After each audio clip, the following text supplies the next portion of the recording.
I'm Mika Simmons. This is the Happy Vagina podcast, and coming up, we have Gwyneth Paltrow. But first, I just want to tell you a little bit about our sponsors.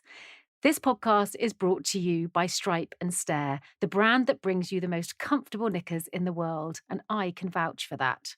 They specifically address that hungry bum issue. No riding up, no constantly yanking your knickers out.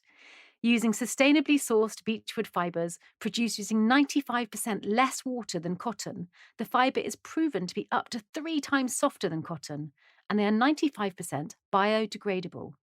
Only 3% of the underwear market is sustainably sourced, a shocking fact for something we wear every day.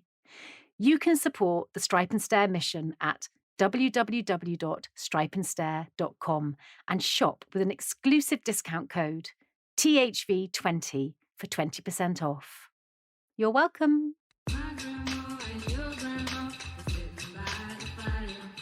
Welcome to The Happy Vagina, a podcast dedicated to celebrating pioneers in the female space who have made a difference in women's health, equality, and relationships. Each week, we chat to an inspiring human as they explore the experiences that completely change their outlook, promising not only to educate, but also to entertain and enlighten. I'm Mika Simmons, and this week we are kicking off season 4 with the absolutely amazing, Oscar-winning, vibrator-making, progressive thinking actress and Goop founder, Gwyneth Paltrow. Hi. What a fantastic introduction you gave me there. Thank you. I think that's what's commonly known as a portfolio career. Or a schizophrenic one. Oh, no. Women are allowed to do all of those things today and be all of those things as much as we want to be. You're right. The reason that we are lucky enough to have you here today is because you have made one of the most exceptional pieces of work, your new show, Sex, Love and Goop, which follows on from the first season Goop Lab.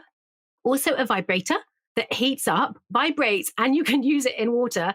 And it's a pretty good price point. Mm-hmm.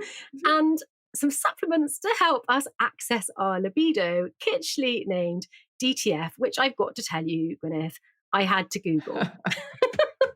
So did a lot of people. Don't worry. You're not alone. But before we talk about these treasures, I just want to go back to the very beginning of Goop. And I know that Goop is about so much more than vaginas and vulvas. It's about human growth, breaking down shame, and encouraging whole being and freedom. But let's start with vaginas.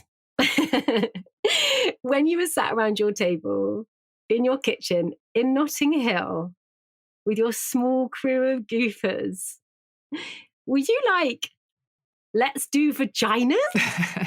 Thinking you were going to be doing like Pilates, yoga, and juices. The vagina piece was actually very incremental. So back in the day when I started Goop, in Belsize Park, actually, not Notting Hill. And I really wanted to, I had a lot of passion to create something in the digital space that would help connect women and people to good things that would like shortcuts or great information. And so it started really, around food and general wellness and some fashion and stuff like that, which it all, it still is all of those things. But it wasn't really until I was a few years into it and I started to notice a couple of things. Like, first of all, anything to do with vaginas was incredibly triggering for people. So if we talked about a yoni egg or anything to do with female sexual health or, God forbid, female desire, there was a huge outcry and there would be, incredible like negativity and derision. And I was like, wow, this is so interesting. I wonder why this is so triggering for people. And then I spent a lot of time thinking about it and reading about it. And, we could get into a whole discussion about the patriarchy and capitalism and why it behooves both systems to keep women down and sublimating and not asking for what they want and not feeling like they have a right to pleasure or really even their own true sexuality. But maybe that's another podcast. Ooh, yes.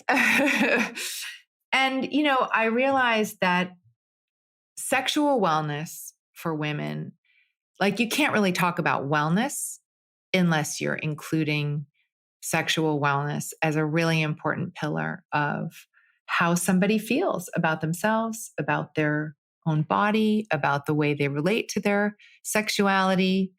And I thought nobody really wants to talk about this, and people are really freaked out. So I think we should really talk about it and try to create a space where people can have a conversation or feel free to ask a question or, talk about something they might think is embarrassing. Like it's really time that we stop regarding our sexuality that Mm. way. And I mean, I don't know about you, but I've definitely kind of grown into my activist in this space and continue to. If someone had said to you in like 1999, if you'd have gone to see a psychic and they'd have said to you that on the 21st of October, 2021, via your Goop newsletter, you were going to be sharing with the world, your thoughts and feelings on orgasms before sleep, what would you have said to them? I would have thought they were totally out of their minds and then it would never happen. It's so important that you're doing that you're not just saying we need to talk about it and then keeping parts of it to yourself, that you're sharing the things that you struggle with or that help you as well. It's really, really important. But yeah, I mean, I think there are always things that I will keep private, and I think that's okay too. But I do think it's important to share and be vulnerable if your intention is to offer that space, right? It's like, I'll go first and I'll tell you guys something hard or vulnerable so that you feel like you can maybe too, because so much healing comes out of transparency and vulnerability. One of my favorite moments in sex, love, and Goop is your reaction to the size of the clitoris. What did you say when you saw the full size and shape of the clitoris? I don't know. What did I say? I don't remember. Holy shit. Well, it's enormous. It's like, this is a problem where our anatomy books don't have that in there. Yeah, that's right. Yeah. It's crazy. We think the clitoris is just the little thing at the top. And first of all, that can look incredibly different for every woman, as we showed in our first season of the Goop Lab. But also there's all of this amazing other pieces to it. I'm like a woman in my 40s and I didn't even know this stuff. Yeah, but you know what? I come from a long line of nurses, and my mother and my grandmother didn't know either. And actually, I find it incredibly brave that you are willing to be that honest and vulnerable. As I've just said, it's like we need people to do that, so that's what breaks the shame down. Yeah. I did say to my father, I said, I'm going to interview Gwyneth. He said, what are you going to talk to her about? I said, swearing. He said, you can't talk to Gwyneth about swearing. I said, I can. He said, Gwyneth Paltrow doesn't swear. I said, oh, yes, she does. And that's one of the things that I love about getting to see you in this season is that it feels like you've really come into your own, that you're kind of, that your wild woman's coming out. Have you always sworn that much? Always. What is it about swearing that you love? Well, my dad was a big swearer. My dad was like he was kind of like a tough, but also incredibly like sweet and sensitive on the inside. But he was a swearer, it was always like, I don't know, he was always saying bad words. And it's so expressive. And I think it's a way that I feel connected to my dad, but it is quite like I catch myself sometimes on a panel or something swearing. And I'm like, oh my God, what is wrong with me? Like, this is not appropriate at all. It's terrible. I've tried to stop. I try to stop almost daily, but I just think that it's like a crescendo. Yeah. It's like part of the music. It's part of the language, the music of our language, that we get to say something just with one word. What is your favorite swear word? The one I probably say the most is fuck. I think that's right. But I love like what I say, like weird, sort of swear words a lot. Like, what a fucking like ball dragger, or like, like I find myself making up these weird, like, what an ass hat wearing fucking asshole, like I'll always mix in some weird thing. And I'm like, what did I just say? I don't know. It's terrible. I'm not going to ask you who you was up for. I've got some ideas. Politicians and the second wave of feminism, they they were very much about swearing. You know, there are certain words that are used to describe female genitalia that are then used as swear words. And the second wave of feminism were really like, we should not be using these words to describe, just to swear, because we need to, now it's like, let's reclaim them. Mm-hmm. Where do you sit on that? Or do you think it's just people's individual choice? Well, it's funny the other day because my daughter actually said to me, why do we say, you know, he's such a pussy when that part of a female body can like birth an entire human being. And if you like graze someone's balls, they're like, oh my God, ow. And I was like, you are absolutely right. Oh, wow. That's amazing. It was very cool. So she's coming to it on her own.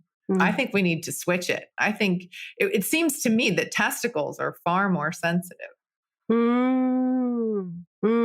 I mean, other than cock, we don't really use men's genitalia as a swear word.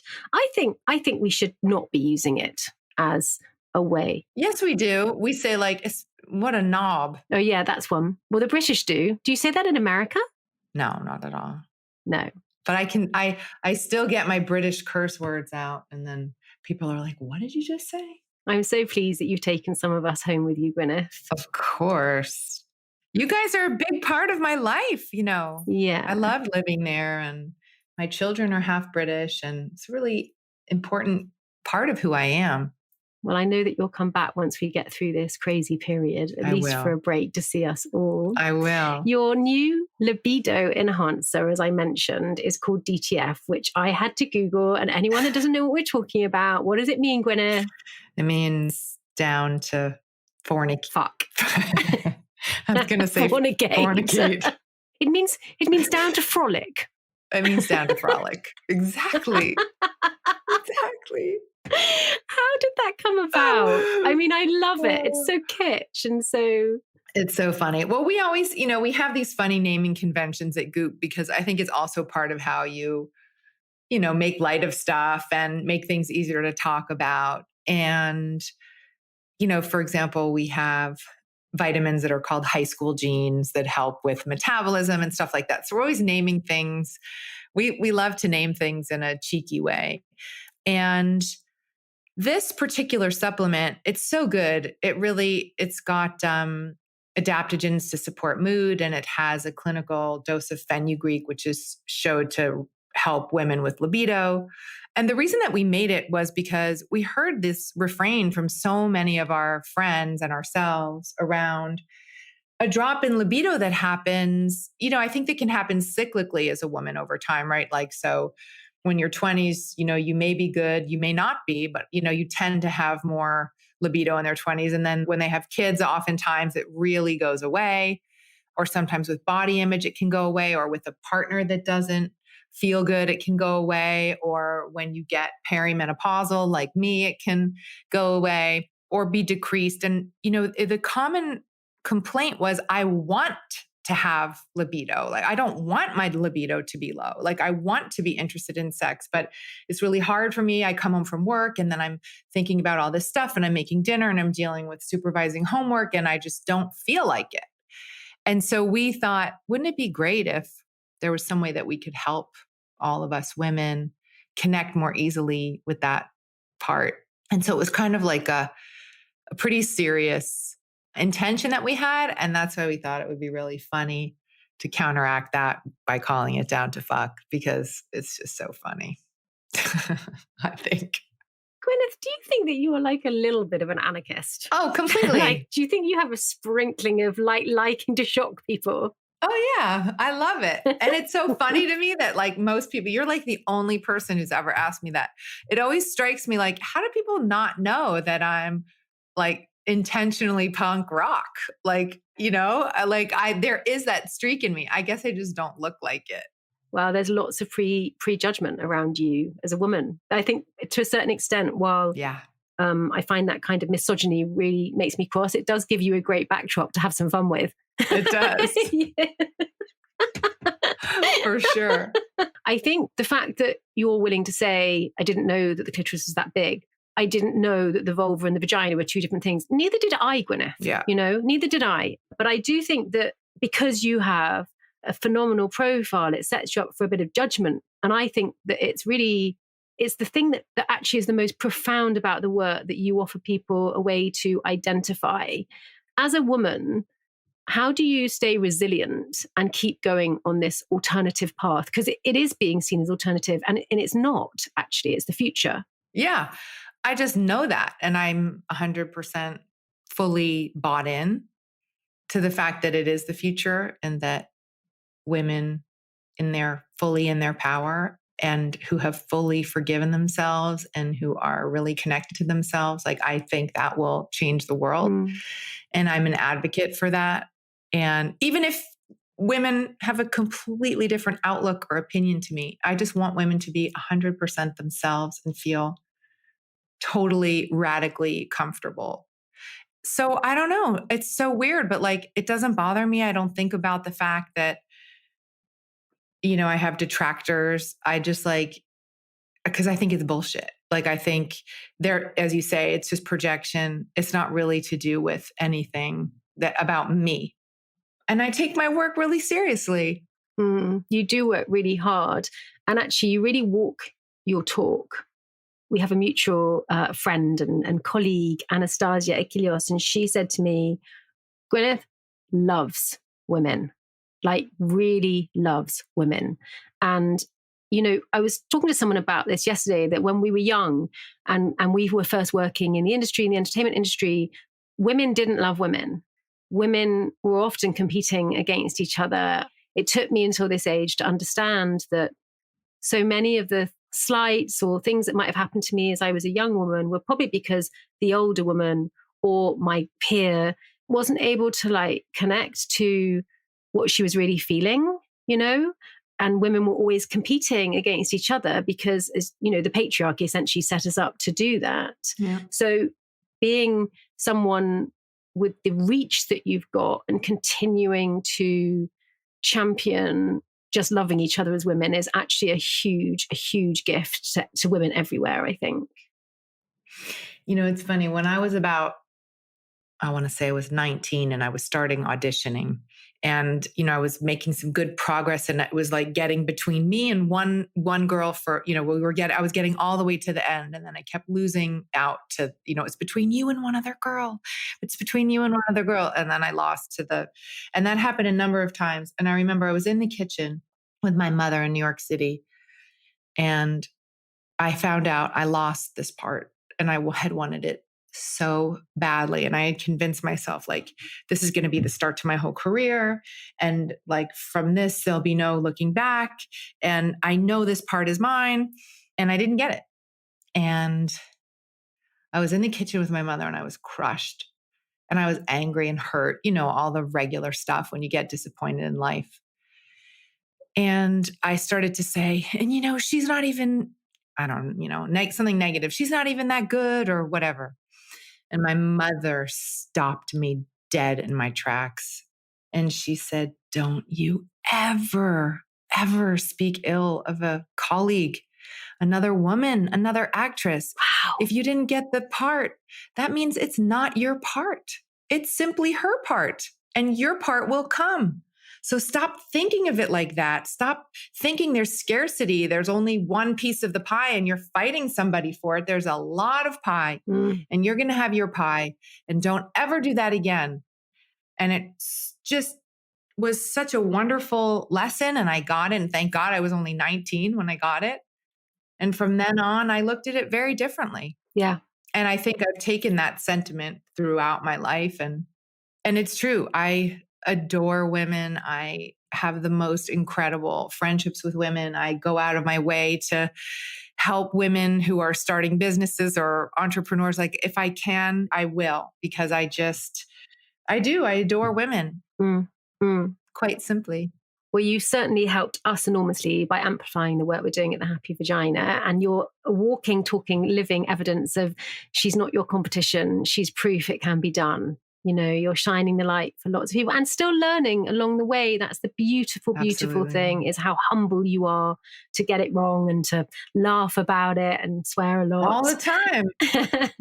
I fuck up all the time. It's part, as you say, it's part of the thing. And And again, so important, as important it is to be an example like you are for women who have a voice and are forging a path and having success. It's also as important to be an example for those women of making mistakes. It's okay. We're going to take a very quick ad break. And before we do, I wanted to let you know that this podcast was produced in association with AllBright, the leading career network for women. Got a mission, a 5-year plan, or an outrageous dream? AllBright will have your back. They had mine. Visit www.allbrightcollective.com to join their free community today, or download the AllBright app available in the App Store. AllBright, a global sisterhood for ambitious women.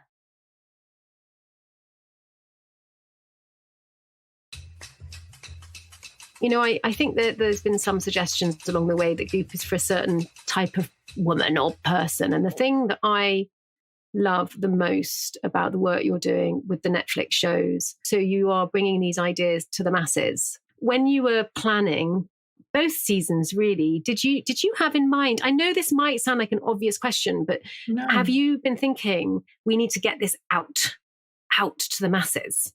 Yeah. And I think, there was more broadly this idea that wellness is for the elite, right? And that at the beginning, that was sort of a well-accepted idea.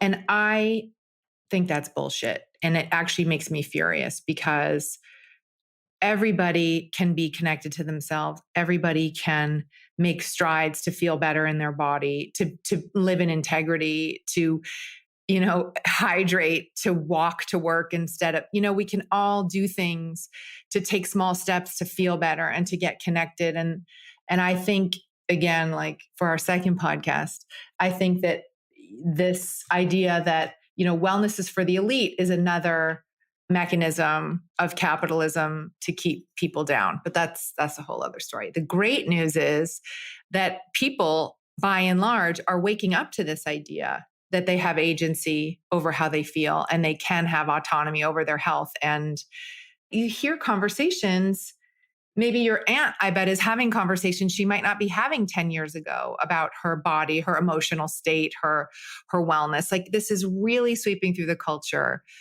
And, I don't want to say we were a part of that. Maybe we were, maybe we weren't, but we certainly were very early in talking about all kinds of ways that people can take action to feel better in their lives. And yes, it's also true that if you're looking at it from the perspective of Maslow's hierarchy of needs, maybe meditation, if you're worried about survival, you're not going to be thinking about meditation. But, there is also an argument to be made that meditation can potentially help with one's survival. So, yeah, I think it just all sort of needs and mind opening. But it's not either or, right. Is it? I think there's this kind of like, it's either or. Like, so if someone asked me recently, do you think feminism is reaching all women now? And I said, well, someone who's living on benefits on a council estate in London and working out how to feed their kids may not be thinking about feminism, but that doesn't mean that at some stage doesn't mean that it won't be enabling them in other ways. And it doesn't mean that won't come in. And it certainly doesn't mean we should say, because that person is from that background and is struggling in those ways, we shouldn't allow them to have access to really fantastic ideas around health and well-being. I agree with you completely. And I also think that it's this movement towards ourselves is much bigger. And, women from all socioeconomic backgrounds, I believe, are feeling like, hey, maybe that's not okay for a man to talk to me like that at work. I've now seen examples A, B, and C in the culture. So that's all part of it as well. We just can't be prescriptive about what are the particular things that are making women get closer to themselves. But I think it's happening. It's very exciting. So the new season, firstly, anyone that's listening, bring tissues. Yeah, I cried a lot too. Oh, I realized even more than I knew already that I find intimacy terrifying. Same. And you really go there. It's absolutely phenomenal. Do you want to just tell us a little bit about what happens in this series? Yeah, sure. So we follow 5 couples who are at various points of friction, or in one case, almost dissolution of a relationship. And in one case, just so excited about their relationship that they don't want to bring in old destructive patterns that they know that they have. And we found these amazing, brave. They're amazing. So brave, so willing. They are amazing to be vulnerable and do things on camera that I really never thought possible. But we follow them through their journeys with these incredible experts, these healers, these, people who they're experts in these sexual healing modalities. And we see them really open up and make incredible progress. And there's a particular very happy moment in the show that's that I won't give away, but I was so moved, and it's so satisfying watching it too. It's like, it resonates with, I think, almost everybody. Some aspect of these couples will be resonant, right? For sure. And I got so much identification, and I got identification with some of the heterosexual men and what they were feeling, along with I'm not gay, but the two female gay couples. And, I had to stop it a lot. Yeah. Gwyneth, I had to stop it a lot and breathe, because, and I would actually genuinely say to people that when they're watching it, they need to allow themselves to process what they're seeing, because it's the education that we never, ever, ever got. That's what you're giving us.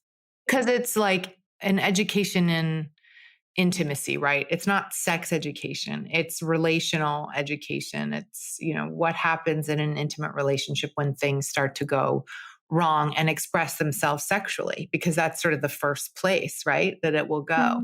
Mm-hmm. But I also learned things that I didn't know I needed to learn, like in the last episode, and this isn't a spoiler, but one of the women uses the word that she likes, compression during sex. And, I was like, oh, that's what I like, and I know that might sound really naive, but I know how I enjoy sex. I know what I need to enjoy sex. But that word, in a way, it freed me from shame, because I think it gave me a name for what I like, and a name that felt whole. It felt holistic.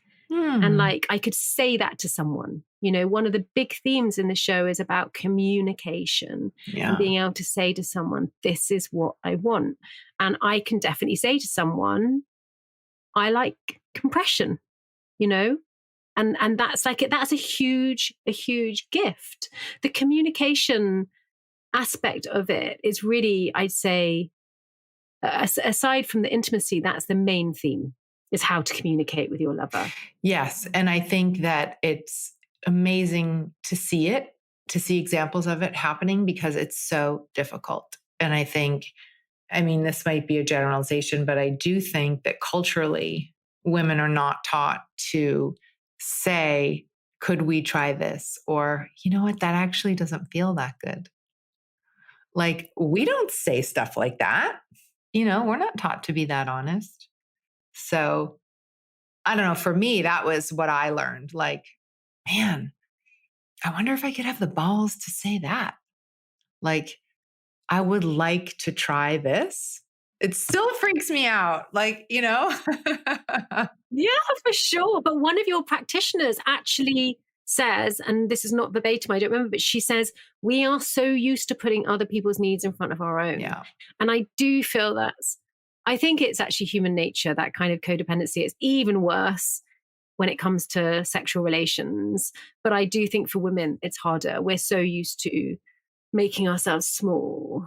It's so historic and systemic, and it's come through a historical line. It's a huge thing. But the show gives people, one of the things I loved was this thing about the erotic blueprint. So to have a framework that allows you to understand in a really safe way what it is that you like, which of course might change. And then it makes it easier to ask for what you want. What can you tell us a bit about the erotic blueprint? Yeah. So the erotic blueprint is a system by a woman named Jaya, who's on the show, who credits another sexologist with kind of laying some of the groundwork for it. And then she really got interested and drilled down. And she believes that we all have an erotic blueprint, and some of us have all of them. Some of us are much more dominant in one and usually have a secondary one. But the types are sensual, energetic, which means, you like longing or it looks across the room or the anticipation. Sexual, which is sort of like how we would think of sex in our culture, or like that imagery of genitalia turns you on, or like fornication turns you on. Kinky, which is all that you can imagine. And shapeshifter, which is, I think, everything. She said so many couples come to her saying, we just are mismatched, we can't align sexually, but we love each other so much and we don't want it to destroy our relationship. And then with some work and some talking and some unpacking, she's able to help couples understand, oh, well, he has a sexual blueprint, therefore he just kind of wants to do it out of nowhere. And I, for example, am a energetic or sensual, so I need a lot of warm up. And once couples understand, then they don't blame each other. Yeah. And they don't feel disappointed and like, oh, you didn't read my mind. You didn't know what I want. You just say, no, it's just, we have different blueprints. So let's work to meet in the middle. Yeah. I'd love to go away and do some work. I reckon I'm probably energetic and kinky. But one of my favorite couples was the heterosexual couple in episode 1, where, they're sat at the beginning and he's basically saying, look, I just look at her and want to have sex with her. Like, it's like, she's there. I want to have sex with her. And his partner was like, I don't feel like that. And then what transpires was that she liked kinky. I know. She's like, what? I'm washing dishes. Like, what are you talking about? I know, but the washing up does, I think that's quite common for men to want to have sex with women when they're doing the washing up or filling the dishwasher. Some kind of like caveman, prehistoric, the woman doing my washing. There's lots of bending over too when you're loading the dishwasher, I exactly. guess. But I love the fact that she then found that she was kinky, and actually one of her aspects in the Erotic Blueprint was kinky, which you would never have believed at the beginning, because it felt like she was a bit repressed. Like she was, but actually what it was is that she didn't know who she was and she wasn't getting her needs met, right? So she wasn't able to access her sensuality. And Damon, her partner, he was threatened at the beginning by it. Yes. Right? You saw him be like, whoa, what does that mean? And like, I'm super freaked out by this. And then he makes a conscious decision to kind of go with it. And then it all opened up. Yeah. And also the thing that she talks about is she talks about kinky not being kind of BDSM, that kinky can be anything. Like if for you having sex while drinking water is kinky, then that's kinky. It's like... Now I'm like just worried about my sheets, Mika. I'm like...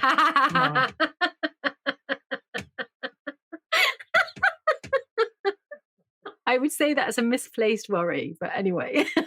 It was a really amazing experience. Let's go back to the clitoris. Okay. We get to see women be taught how to really connect to their bodies. And in the last episode, I mean, really, they go all the way finding how to get pleasure. And you say something really insightful in that episode. You say, I think that shame is the most corrosive emotion that we have. And I am completely on the same page as you. It destroys human beings. Yeah. It destroys us. It destroys us. Just coming back to you a little bit, your journey with shame, how first, because I think probably it's only in the last 3 or 4 years for me that I've started to go, oh, I feel shame about way more than I realized I felt shame about. When did you start to find that? I think it's a long process, and I probably will be working on it for the rest of my life, because the programming was so strong, right? The programming around being bad or, doing something wrong or, not falling in line or whatever it was, and not only sexually, just in terms of, being a woman growing up. When I did, something happened around the time I turned 38, where I started to feel like something's changing. Like it almost felt like I was getting a big software upgrade that really happened, when I turned 40. And I was like, I've been thinking about myself in such an incorrect way, like leading with a negative voice and being really disconnected from myself I think in order to fit in and be, seen as like a nice, good person, oftentimes we end up sacrificing ourselves in so many ways. And it's that thing of like, when you don't rock the boat and, then everybody likes you but you. Mm. And there is a cost to being your full self. And we're not taught that that's part of the journey. So it really wasn't until I was past 40 that I started to think a lot about this stuff and think like, I don't want to feel this way about myself and my body or anything. Like, I want to be accepting of myself. I want to be friends with myself. One of the things I think you say in the season is that you are also in the energetic, kinky, erotic blueprint, you think? Yes. So I took the erotic blueprint. Yeah. You've obviously moved into making sex toys, and sex toys are heavily featured in the season. As I mentioned at the beginning, you've made a vibrator that is huge, hot, and waterproof. I told you don't need to worry about your sheets, Gwyneth. Oh my God. I love that you start with huge. That's hilarious. Yeah, huge. Yeah. I mean, I'm just excited for mine to arrive. But in the season, it does heavily feature not just sex toys like vibrators, but also in terms of exploring kink in episode 1. There's a lot of toys and stuff. What do you think still needs to happen for women to feel, and couples? Because I think one of the things that does happen is that often men feel, or the partner feels put out by the use of a sex toy. What needs to happen for women to be free of the shame around using vibrators, pleasure, climax? Well, I think it all really comes down to what is the quality of the relationship you have with your partner? And do you have a trusting, safe, non-judgmental relationship? Because if you don't, it's going to be really hard. I think it's going to be almost impossible. And you might take baby steps to test out, like, is this a relationship where I can be my true self and, where I don't have to feel judged? And I think a lot of it really comes with how do you frame a conversation, right? It's like something that I've learned from the show, that there's a way that you can ask for something that's non-threatening, right? If you frame a conversation that it's not that you've done something wrong, it's just that maybe this would be interesting to talk about or to think about or to try. It could be like a potential added layer to your relationship. And so I think in a lot of relationships, if it's set up in a non-threatening way, that people would be surprised how willing their partners would be to listen to them. But it's just fear, Gwyneth. Yes, exactly. We sit in fear. We sit in deep-rooted fear. Yeah. If there's one thing that you've learned from the season, or from this work in general, that's either helped you or your relationship, if you wanted to talk about that, what would it be? What's the thing from the show itself? I loved learning about the pendulum nerve. Oh yeah, the which pudendum. Is the nerve that feeds the genital, the pudendum. Yeah. The pudendum nerve, which means shame. The nerve that feeds our genitals means shame. I'm like, oh my God, fucking hell. This is a disaster.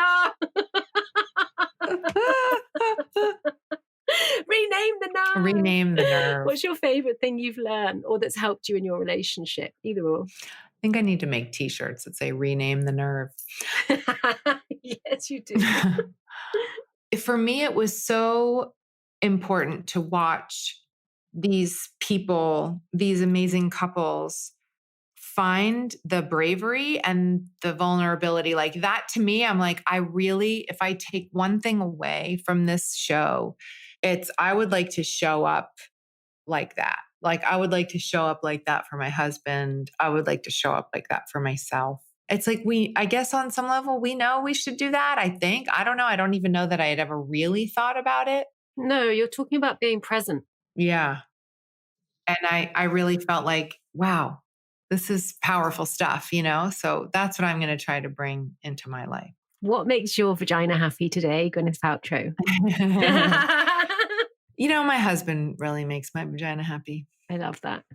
He's my favorite. Thank you, Brad, for keeping Gwyneth happy. We're thrilled. We love how much he supports you and just, and all your family are supporting you. Thank you, Gwyneth, for giving us your time, and keep doing what you're doing. It's amazing and groundbreaking. I will indeed. And you too. Thank you so much for being such an amazing voice and for your platform and all your work. You're incredible. Happy premiere day. Everybody go and watch. Thank you so much. Sex, Love, and Goop.